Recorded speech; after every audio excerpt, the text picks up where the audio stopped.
ओम हर हर महादेव शिव शंभो धवलेश्वराय वालालिंगाय नमः। दीपं यदि परं ब्रह्म दीपं यदि जनार्दनः दीपहरतु मे पापो पूजादीप नमस्तुते। अहे धवलेश्वराय वालालिंगाय नमो नमः। संसार सुखी रखंतु।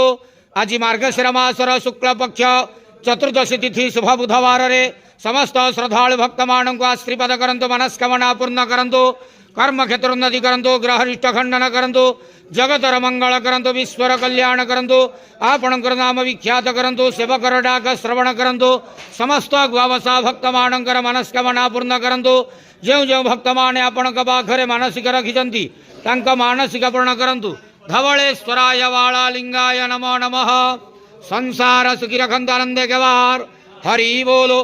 आज मार्गशीर मास शुक्ल पक्ष चतुर्दशी तिथि शुभ बुधवार रे समस्त श्रद्धालु भक्त मानक आश्रीपद करंतु, आनंदे गवार।